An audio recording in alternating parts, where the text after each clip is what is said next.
El Aldave, y le agradezco la comunicación a Javier Oliva, él es coordinador del Seminario de Estudios en Defensa, Seguridad e Inteligencia de la UNAM, un experto pues en estos temas. Javier, gracias por tu tiempo, buena tarde. ¿Qué tal, Juan Pablo? ¿Cómo estás? Buenas tardes, saludos al auditorio y gracias por la oportunidad. ¿Qué decir sobre estos dos nombramientos hechos el día de ayer? Ya se sabía que septiembre sería el mes en el que Claudia Sheinbaum cantara a los últimos dos miembros del gabinete legal, Javier. Bueno, lo primero que hay que decir es que cumplen con los requisitos señalados tanto por las leyes orgánicas respectivas del Ejército, de la Fuerza Aérea y de la Armada de México, y por la otra en lo que se refiere en términos jerárquicos. Entonces, tienen trayectorias de más de 40 años, Juan Pablo. Entonces, en sentido estricto, las designaciones de la presidenta electa cumplen Sí. con los perfiles requeridos para ser titulares de la Secretaría de la Defensa y la Secretaría de Marina. En primer caso, el general Ricardo Trevilla Trejo, y en el caso del almirante Pedro Ángeles Morales. Javier, al tener un perfil, más bien al tener el desarrollo del perfil muy específico de quién puede ocupar estos puestos, es decir, un grado al interior del Ejército, un grado al interior de la Marina, haber desempeñado, haber pasado por distintas comandancias, es decir, los requisitos son muy claros de quién tiene que ocupar este puesto, pero ¿cuáles serían los requisitos alternos? Es decir, hay muchos en la misma condición. ¿Será la confianza? ¿Será los antecedentes? ¿Será qué? ¿La recomendación de alguien? Mira, es muy interesante el planteamiento que haces, Juan Pablo, porque no hay un denominador común. Sí. No sé qué tanto tiempo tenga para extenderme, pero te pido Échale, el favor. échale. Mira, por ejemplo, vamos a hablar de los secretarios de la Defensa y de Marina a partir del año 2000. El general Gerardo Vega García, secretario de la Defensa Nacional con Vicente Fox, era comandante de la primera región militar cuando el cuartel general estaba en el Palacio Nacional. Ok. El secretario de la Defensa Nacional con Vicente Fox fue el subsecretario Guillermo Galván Galván.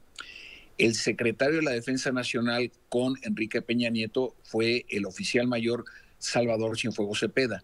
El secretario de la Defensa con el presidente López Obrador es el general Luis Luis Crescencio Crescencio. Sandoval, comandante de la cuarta región militar que abarca los estados de Tamaulipas y Nuevo León.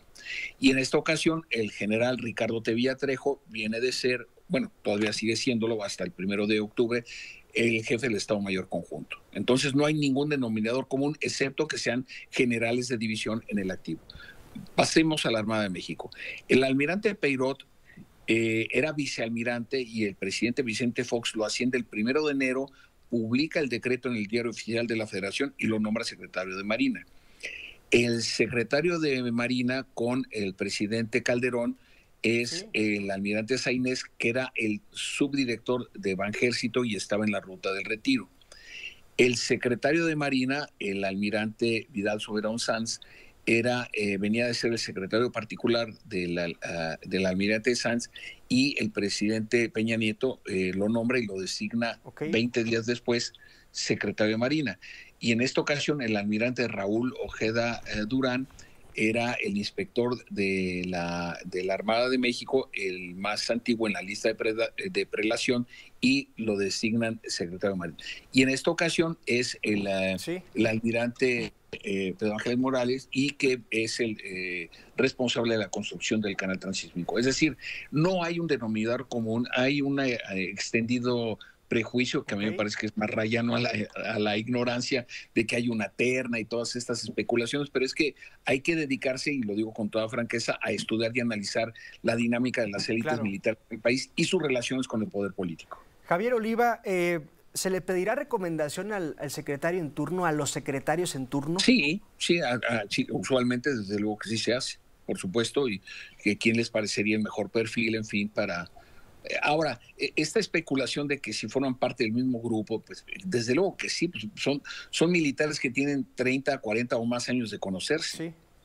Entonces no es ninguna extrañeza, digo, salvo los que no conocen estos temas, de que les parezca, es que es del mismo grupo. Pues desde luego que sí, pues forman parte de lo que se conoce como la plana mayor o la estructura administrativa de la Secretaría de Marina y Defensa, y pues desde luego que en esa medida pues conocen cómo funcionan las dependencias. Entonces a mí me parece más producto de una especulación innecesaria, respecto de la continuidad o no de los proyectos, desde luego.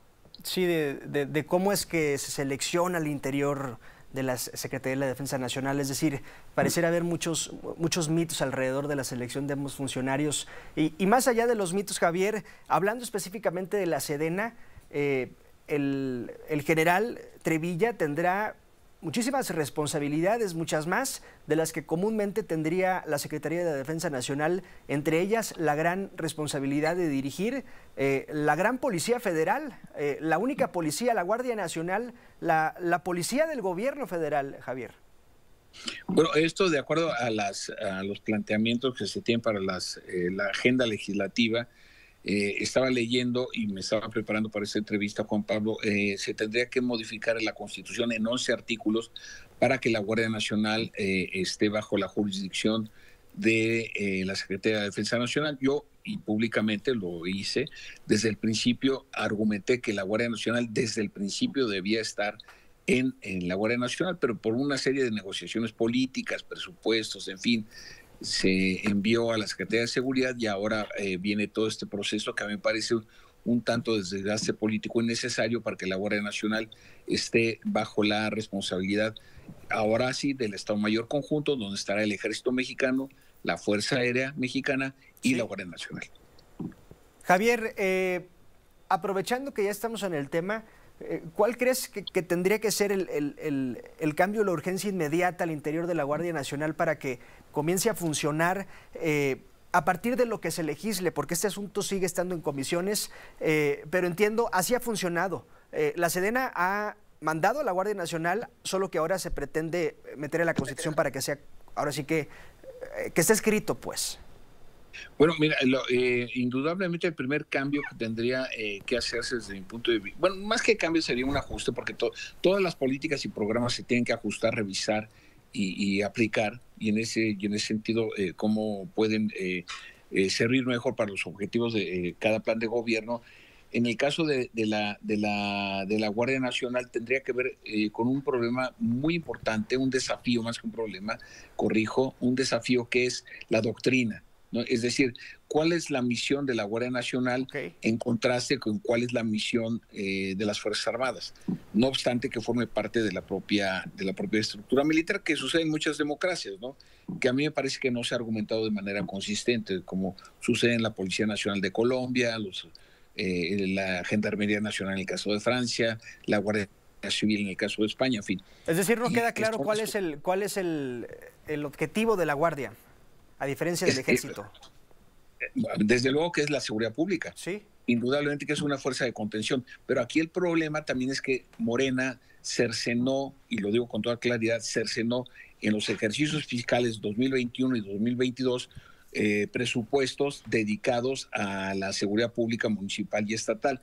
Y según mis estudios, 210 municipios se quedaron sin un peso de respaldo en materia de seguridad pública a nivel local. Entonces, la situación, la crisis o la disfunción en materia de seguridad pública, desde luego que tiene que ver también con debates parlamentarios y presupuestales.